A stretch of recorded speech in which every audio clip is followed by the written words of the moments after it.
Welcome to స్వతంత్ర. నేను విజయ్. ముందుగా హెడ్లైన్స్ చూద్దాం. తెలంగాణ హైకోర్టు సీజేకి ప్రభుత్వం లేఖ.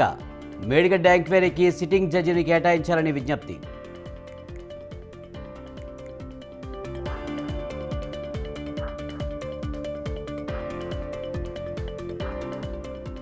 కలెక్టర్లు, ఎస్పీలతో ఈసీ బృందం సమావేశం. జిల్లాల వారీగా ఎన్నికల ఏర్పాట్లపై చర్చ.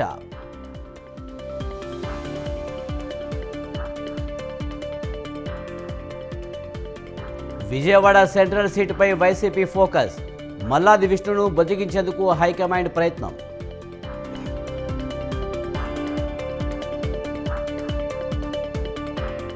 ఖమ్మం సీటును ఖచ్చితంగా గెలవాల్సిందే.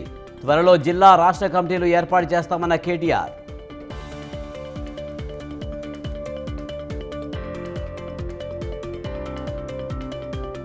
జలసౌదాలో కొనసాగుతున్న విజిలెన్స్ అధికారుల సోదాలు. 16 డిజైన్ ఫైల్స్ స్వాధీనం.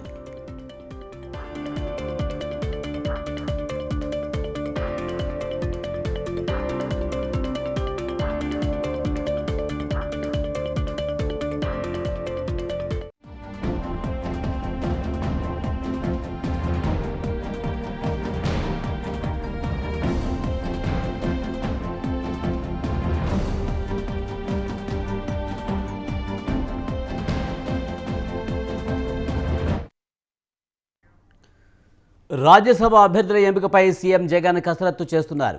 ఫిబ్రవరిలో 3 రాజ్యసభ స్థానాలు ఖాళీ కానున్నాయి. దీంతో ఆ స్థానాల్లో కొత్త వారికి అవకాశం కల్పించనుంది వైసీపీ. 3 స్థానాలు వైసీపీ గెలుచుకునే అవకాశం ఉండడంతో రాజ్యసభ సభ్యులుగా ఎవరిని పంపాలనే అంశంపై ముఖ్యమంత్రి జగన్మోహన్ రెడ్డి కసరత్తు చేస్తున్నారు. ఎమ్మెల్యే గొల్ల బాబురావు, వైవి సుబ్బారెడ్డి, ఆరణి శ్రీనివాస్ పేర్లు పరిశీలిస్తున్నట్లు తెలుస్తోంది.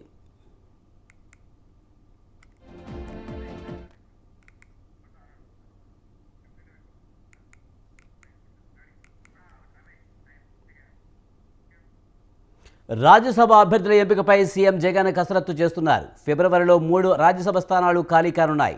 దీంతో ఆ స్థానాల్లో కొత్త వారికి అవకాశం కల్పించనుంది వైసీపీ. ఇక ఇదే అంశానికి సంబంధించి మరింత సమాచారాన్ని మా ప్రతినిధి రమేష్ అందిస్తారు. రమేష్, రాజ్యసభ అభ్యర్థుల ఎంపికపై సీఎం జగన్ కసరత్తు చేస్తున్నట్టు తెలుస్తుంది. పూర్తి సమాచారం ఏంటి? విజయ్, సీఎం జగన్మోహన్ రెడ్డి ఎమ్మెల్యే అభ్యర్థుల మార్పులు చేర్పులకు సంబంధించి ఒకవైపు కసరత్తు చేస్తూనే మరోవైపు రానటువంటి రాజ్యసభ సభ్యులకు సంబంధించిన అంశంపైన కూడా కసరత్తు చేస్తూ ఉన్నారు. ఫిబ్రవరి నెలలో ఏపీకి సంబంధించి 3 రాజ్యసభ స్థానాలు ఖాళీ కాబోతూ ఉన్నాయి. ఇందులో గతంలో తెలుగుదేశం పార్టీకి సంబంధించి గెలిచిన 2 రాజ్యసభ సభ్యులు ఉన్నారు. అదేవిధంగా ప్రస్తుతం వైఎస్ఆర్ కాంగ్రెస్ పార్టీ నుంచి రాజ్యసభ సభ్యుడిగా ఉన్నటువంటి వేమిరెడ్డి ప్రభాకర్ రెడ్డి స్థానం కూడా ఖాళీ కాబోతూ ఉంది. సో ఈ 3 స్థానాలను కూడా వైఎస్ఆర్ కాంగ్రెస్ పార్టీ గెలుచుకునే అవకాశం ఉంది. వైఎస్ఆర్ కాంగ్రెస్ పార్టీకి శాసనసభలో ఉన్నటువంటి సంఖ్యాబలాన్ని బట్టి చూస్తే ఖచ్చితంగా 3 రాజ్యసభ స్థానాలు కూడా వైఎస్ఆర్ కాంగ్రెస్ పార్టీకి దక్కే అవకాశం ఉంది. ఇక ఎమ్మెల్యేల మార్పులు చేర్పుల్లో భాగంగా కొంతమంది ఎమ్మెల్యేలకు వచ్చే ఎన్నికల్లో సీఎం జగన్మోహన్ రెడ్డి టికెట్ ఇవ్వలేనని చెప్తూ ఉన్నారు. అదే సందర్భంలో వారికి ఏ విధంగా అకామిడేట్ చేసే అంశాన్ని కూడా వారికి చెప్తున్నటువంటి పరిస్థితి కూడా ఉంది. అందులో భాగంగానే 2 రాజ్యసభ స్థానాలను ప్రస్తుతం సిట్టింగ్ ఎమ్మెల్యేలు ఎవరైతే ఉన్నారో వారికి ఇవ్వాలని సీఎం జగన్మోహన్ రెడ్డి నిర్ణయించినట్టు తెలుస్తూ ఉంది. మొత్తం 3 రాజ్యసభ స్థానాలకు గాను 1 ఎస్సీ సామాజిక వర్గానికి, 1 రెడ్డి సామాజిక వర్గానికి, అదేవిధంగా 1 బల్య సామాజిక వర్గానికి ఇవ్వాలని సీఎం జగన్మోహన్ రెడ్డి ఇప్పటికే నిర్ణయించినట్లు పార్టీ వర్గాలు చెప్తూ ఉన్నాయి. పాయకారావుపేట నియోజకవర్గానికి సంబంధించిన సిట్టింగ్ ఎమ్మెల్యే గొల్ల బాబురావుకి వచ్చే ఎన్నికల్లో అసెంబ్లీ సీటు ఇవ్వటం లేదు. ఈ నేపథ్యంలో ఆయన్ని రాజ్యసభకు పంపించాలని సీఎం జగన్మోహన్ రెడ్డి ఇప్పటికే నిర్ణయం తీసుకున్నారు. గతంలో ఇదే విషయాన్ని గొల్ల బాబురావు కూడా ముఖ్యమంత్రి స్పష్టంగా చెప్పినటువంటి పరిస్థితి ఉంది. గొల్ల బాబురావు కూడా అందుకు సానుకూలంగా స్పందించిన పరిస్థితి కూడా ఉంది. సో వచ్చే రాజ్యసభ ఎన్నికల్లో ఎస్సీ కోటాలో గొల్ల బాబురావుని రాజ్యసభకు సీఎం జగన్మోహన్ రెడ్డి పంపించనున్నారు. అదేవిధంగా పార్టీలో సీనియర్ నేత వైవి సుబ్బారెడ్డి కూడా ఈసారి రాజ్యసభ రేసులో ఉన్నట్టు తెలుస్తూ ఉంది. వైవి సుబ్బారెడ్డి గత ఎన్నికల్లో పోటీ చేయలేదు. అంటే 2019 ఎన్నికల్లో పోటీ చేయలేదు. పార్టీని గెలిపించేందుకు ఆయన తెర వెనుక వ్యూహాలు అమలు చేయడంలోనూ, పార్టీ కోసం పనిచేయడంలోనూ కూడా ఆయన విశేషంగా కృషి చేశారు. వైసీపీ అధికారంలోకి వచ్చిన తర్వాత ఆయన్ను 2 సార్లు టీటీడీ చైర్మన్గా కొనసాగించడం జరిగింది. అయితే ప్రస్తుతం ఉత్తరాంధ్ర బాధ్యతలు కూడా వైవి సుబ్బారెడ్డి చూస్తూ ఉన్నారు. ఇక వచ్చే ఎన్నికల్లో కూడా సుబ్బారెడ్డి పోటీకి దూరంగా ఉండే అవకాశం ఉంది. ఈ నేపథ్యంలోనే వైవి సుబ్బారెడ్డిని రాజ్యసభకు పంపించాలని సీఎం జగన్మోహన్ రెడ్డి భావిస్తూ ఉన్నారు. సో సీనియర్ నేతగా ఉన్నటువంటి వైవి సుబ్బారెడ్డి కూడా రాజ్యసభ సీటు దాదాపుగా ఖాయమైందంటూ కూడా పార్టీ వర్గాలు చెప్తూ ఉన్నాయి. మరోవైపు చిత్తూరు జిల్లాకు సంబంధించి చిత్తూరు సిట్టింగ్ ఎమ్మెల్యే ఆరణి శ్రీనివాస్ కూడా వచ్చే ఎన్నికల్లో ఎమ్మెల్యే టికెట్ ఇవ్వటం లేదు. ఇదే అంశాన్ని గతంలోనే సీఎం జగన్మోహన్ రెడ్డి శ్రీనివాస్కి చెప్పడం జరిగింది. శ్రీనివాస్ కూడా గత కొద్ది రోజులుగా ఎమ్మెల్యే సీటు కోసం తన వంతు ప్రయత్నాలు చేస్తూ ఉన్నారు. ఈ నేపథ్యంలో సీఎం జగన్మోహన్ రెడ్డి ఆరణి శ్రీనివాస్ను రాజ్యసభకు పంపించాలని నిర్ణయం తీసుకున్నట్టు తెలుస్తోంది. ఆయనకు కూడా రాజ్యసభ సీటును ఖరారు చేసినట్టు తెలుస్తోంది. ప్రధానంగా రాయలసీమ జిల్లాల్లో బల్జ సామాజిక వర్గం పెద్ద ఎత్తున ఉంటుంది. బల్జ సామాజిక వర్గం నుంచి గత ఎన్నికల్లో కేవలం శ్రీనివాస్ ఒక్కరే 4 జిల్లాల నుంచి ఎమ్మెల్యేగా విజయం సాధించారు. ఇప్పుడు ఆయనకు కూడా ఎమ్మెల్యే టికెట్ ఇవ్వకపోతే బల్జ సామాజిక వర్గం కొంత దూరం అయ్యే అవకాశం ఉంటుంది. కాబట్టి ఈ అంశాలన్నింటినీ దృష్టిలో ఉంచుకొని రాజ్యసభకు ఆరణి శ్రీనివాస్ను పంపించినట్లయితే బల్జ సామాజిక వర్గం కూడా కొంతవరకు దగ్గరయ్యే అవకాశం ఉందని సీఎం జగన్మోహన్ రెడ్డి భావిస్తూ ఉన్నారు. ఇప్పటికే కడప జిల్లాకు సంబంధించి బల్జ సామాజిక వర్గానికి సంబంధించిన ఎమ్మెల్సీ సి రామచంద్రయ్య వైఎస్ఆర్ కాంగ్రెస్ పార్టీని వీడి తెలుగుదేశం పార్టీలో చేరినటువంటి పరిస్థితి కూడా ఉంది. కాబట్టి రాయలసీమలో ఉన్నటువంటి బల్జ సామాజిక వర్గానికి ప్రాధాన్యం ఇచ్చినట్లయితే ఖచ్చితంగా అది వచ్చే ఎన్నికల్లో ఉపయోగపడుతుందనే భావన సీఎం ఉన్నారు. అందుకే ఆయన పేరును కూడా ఖరారు చేసినట్టు తెలుస్తుంది. మొత్తం 3 రాజ్యసభ స్థానాలకు 3 అభ్యర్థులను ఖరారు చేశారు. అయితే అధికారికంగా ఈ పేర్లను ఇంకా ప్రకటించాల్సి ఉంది. Vijay. Right, thank you Ramesh.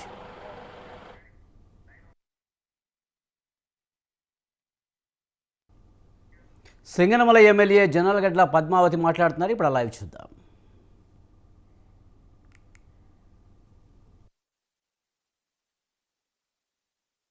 కుటుంబాలు, బీసీ మైనార్టీ కుటుంబాలు చెప్పడం నేను మరి అలాంటప్పుడు ఏ రోజైనా మీ మొత్తం అంటే చంద్రబాబు నాయుడు చెప్పుకుంటా అంటారు కదా 14 ఏళ్ళు అని చెప్పి 14 ఏళ్లలో ఎమ్మెల్యేలంతా కనీసం మీ నియోజకవర్గంలో ప్రతి ఊరు తిరగాలి, ప్రతి గడప అని వదిలేండి, ప్రతి ఊరు తిరగాలనే ఒక్కసారైనా పంపించారా?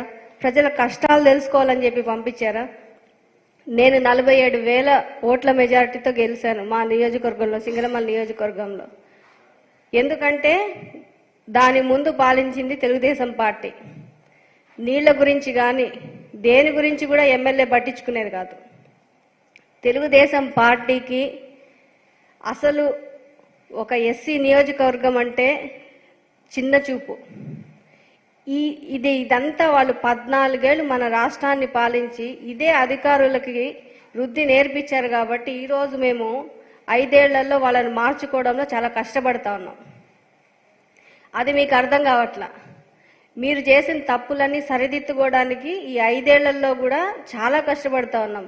ఇంకా జగనన్న అనుకున్నట్టు 30 ఏళ్ళు జగనన్న ఉంటే తప్ప ఈ రాష్ట్రంలో అధికారులు కానీ ప్రతి ఒక్కళ్ళ ఆలోచన విధానం మారే అవకాశమే లేదు. ఎందుకంటే జగనన్న లాంటి వాళ్ళు వచ్చి ప్రతి క్యాస్ట్ని అడ్రస్ చేసుకుంటూ ప్రతి రిలీజియన్ని అడ్రస్ చేస్తూ వీళ్ళ కులంలో వీళ్ళ మతంలో అన్ని మతాల్లో మనం సమానంగా అందరినీ పైకి తీసుకురావాలి, చేయి పట్టుకుని పైకి తీసుకొచ్చే విధంగా ఈరోజు సంక్షేమ పథకాలు పెట్టారు. మరి ఈరోజు జగనన్న ఇన్ని చేస్తున్నప్పటికీ ఎల్లో మీడియా ఇష్టం వచ్చినట్టు రాతలు రాస్తా ఉన్నారు. అలాగే ఈ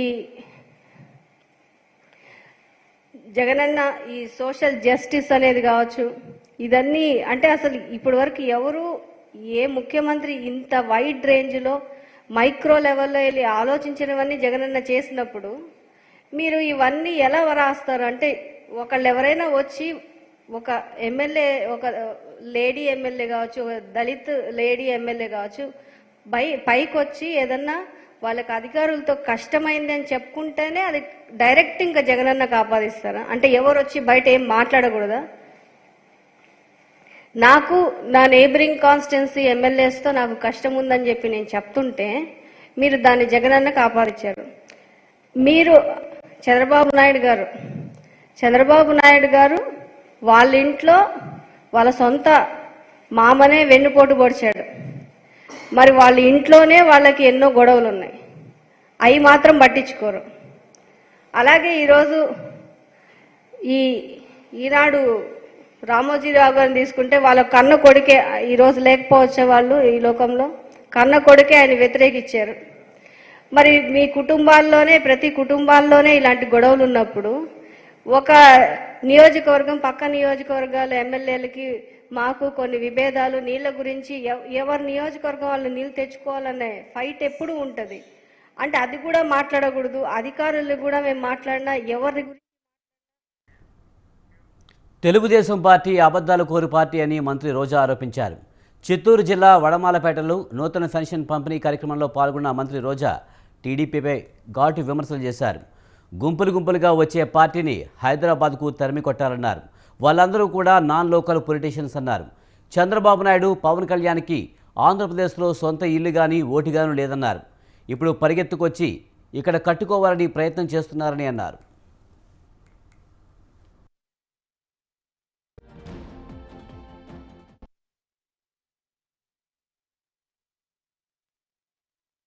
అబద్ధాల కోరు పార్టీ, అలాగే గుంపులుగా వచ్చే పార్టీని మళ్ళీ హైదరాబాద్ తల్లి కొడదామని కూడా ఈ సందర్భంగా తెలియజేసుకుంటున్నాం. ఎందుకంటే వాళ్ళంతా నాన్ లోకల్ పొలిటీషియన్స్.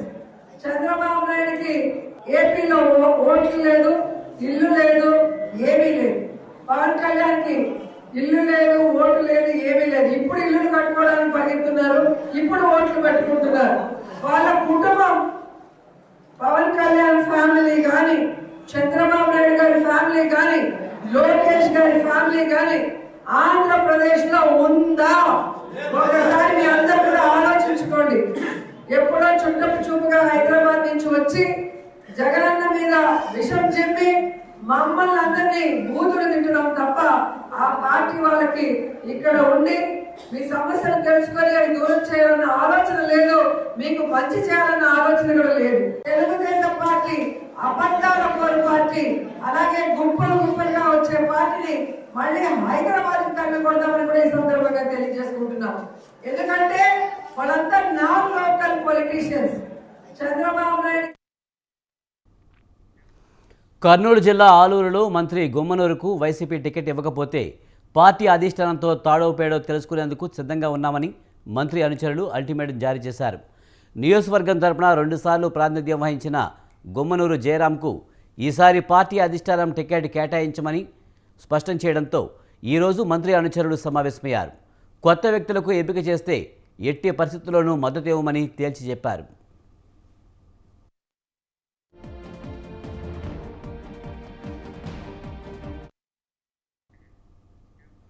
తెలంగాణ రాష్ట్ర పునరుత్పాదక ఇంధన అభివృద్ధి సంస్థ ఆధ్వర్యంలో అమలు చేస్తున్న పథకాలు, నిర్వహిస్తున్న కార్యక్రమాలపై రాష్ట్ర సచివాలయంలో డిప్యూటీ సీఎం భట్టి విక్రమార్క సమీక్ష నిర్వహించారు. భవిష్యత్తు అవసరాలకు అనుగుణంగా విద్యుత్ కొరత రాకుండా ఉండడానికి సోలార్ విద్యుత్తును వినియోగంలోకి తీసుకురావడానికి తీసుకోవాల్సిన చర్యల గురించి దిశానిర్దేశనం చేశారు. రాష్ట్రంలో సోలార్ విద్యుత్ ఉత్పత్తిని పెంచడానికి గృహ వినియోగదారులకు ఈ పథకంపై అవగాహన కల్పించి ప్రోత్సహించాలని ఆదేశించారు.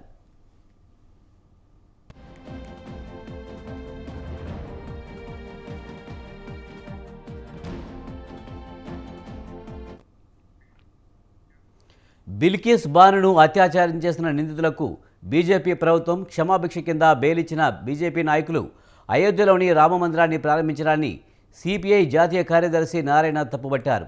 రామమందిర ప్రారంభాన్ని యోగ్యులు, మంచి వ్యక్తులతో ప్రారంభించారన్నారు. మహిళల రక్తమాంసాలను పిప్పి చేసేటువంటి బీజేపీ నాయకుల రక్తసిక్త హస్తాలతో రామమందిరం ప్రారంభించడం సిగ్గుచేటన్నారు. రామాలయ పవిత్రతకు అవమానకరమని ఆయన మండిపడ్డారు. అయోధ్యలో రామాలయాన్ని ప్రారంభించడానికి బీజేపీకి ఏమీ నైతిక హక్కు ఉందని నారాయణ ప్రశ్నించారు. దేశవ్యాప్తంగా సంచలనం అయిపోయింది. ఒకవైపు రేపు పాల్గొన్న వాళ్ళని క్షమాభిక్ష పెట్టి వాళ్ళు ఈ బీజేపీ వాళ్ళని అయోధ్యకు పోయి రామాలయ ప్రారంభోత్సవం చేస్తారు. రామాలయ ప్రారంభం అనేది ఒక ఈవెంట్ లాగా చేస్తారు. ఎలాంటి రక్తసిక్త హస్తాలతోటి గుజరాత్ నుంచి వెళ్ళి వీళ్ళు అయోధ్యలో పోయి రామాయణం ప్రారంభించుంటే ఎంతగానో సిగ్గుచేటుగా ఉంటుందా? రేపిస్టులకి సత్ప్రభుత్వం మీద ఆధారపడి విడుదల చేస్తారా? సో సుప్రీంకోర్టు పట్టించుకుంటే తప్ప ఇంత గతి లేకుండా పోయింది. వీడికి ఏం నైతిక హక్కు ఉందని అయోధ్యలో రామాయణాన్ని ప్రారంభించడానికి?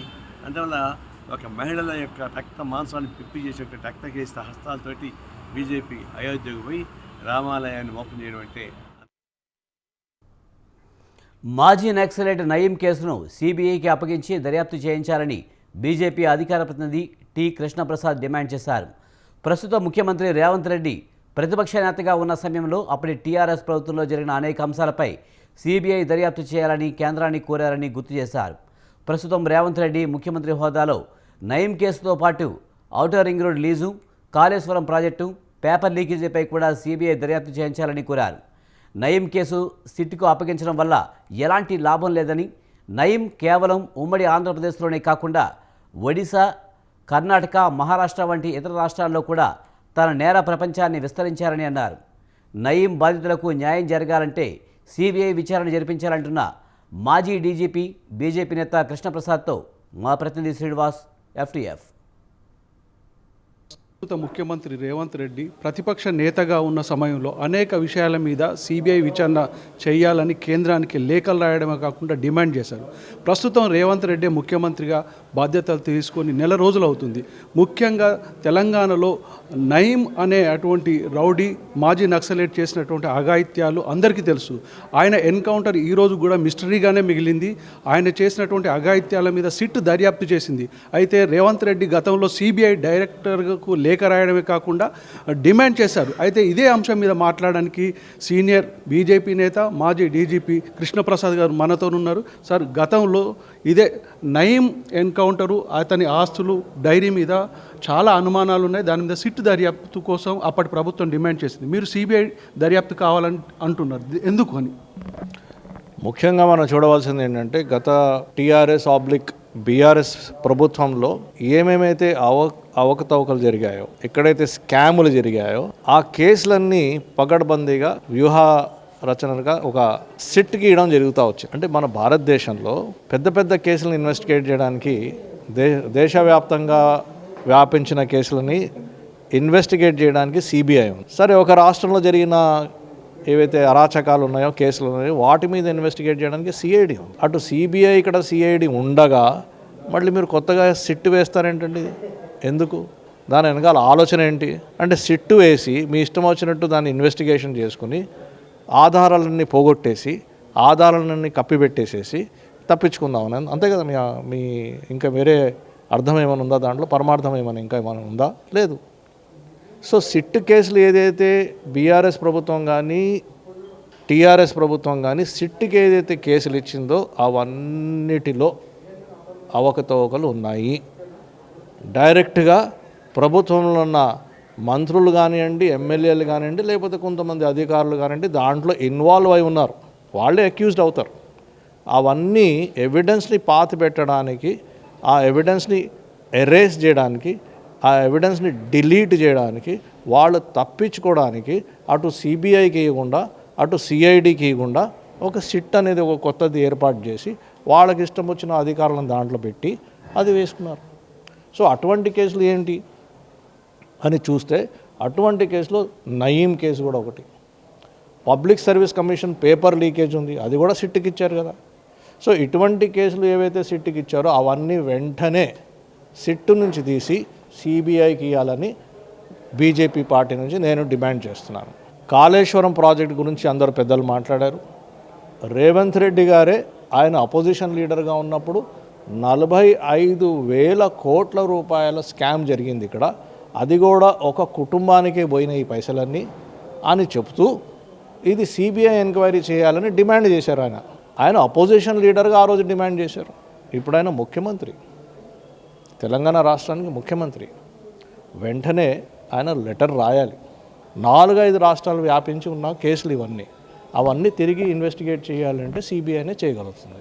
ముఖ్యంగా ఇప్పుడు వాటికి సంబంధించినటువంటి సిట్టు దర్యాప్తులో కొంత పురోగతి ఉంది అన్నటువంటిది ఈ ప్రభుత్వం, అంటే గత ప్రభుత్వం కూడా చెప్పింది. ఈ సాక్ష్యాలు కానీ మిగతా ఆధారాలు కానీ ఉన్నాయని మీరు అనుకుంటున్నారా? ఎప్పుడైతే ఇటువంటి పెద్ద కేసుని ఒక సిబిఐకి ఇవ్వకుండా సిట్కి ఇచ్చారో, చాలామంది సాక్ష్యాలు చెప్పడానికి ముందు రావడానికి ఎవరైతే సిద్ధంగా ఉండినారో ఆ రోజు భయపడిపోయి అరే ఇక్కడేమో జరుగుతూ ఉంది, ఇక్కడ పోయి సాక్ష్యం చెప్తే నాకేమవుతుందో అన్న చాలామంది భయముతో సాక్ష్యం చెప్పకుండా మనకెందుకులే అని పక్కకున్నారు. వాళ్ళకి ధైర్యం వస్తే లేదు సిబిఐ ఎంక్వైరీ చేస్తుంది, ఇక్కడ నేను చెప్తే నాకేం కాదు, నాకు రక్షణ దొరుకుతుంది అనే ఒక ఆలోచన మనకు కలిగిస్తే పెద్ద సంఖ్యలో ఎవరైతే భూ కబ్జాలకి గురైనారో వాళ్ళందరూ వచ్చి సాక్ష్యాలు చెప్తారు. మొత్తంగా సిబిఐ దర్యాప్తు చేస్తే అసలు నిజాలు బయటపడతాయని మాజీ డీజీపీ సీనియర్ బీజేపీ నేత కృష్ణప్రసాద్ అంటున్నారు. కెమెరా పర్సన్ శ్రీనివాస్తో స్వతంత్ర టీవీ, శ్రీనివాస్, హైదరాబాద్. ఇవి ఈ బ్రిటన్ విశేషాలు. చూస్తూనే ఉండండి స్వతంత్ర.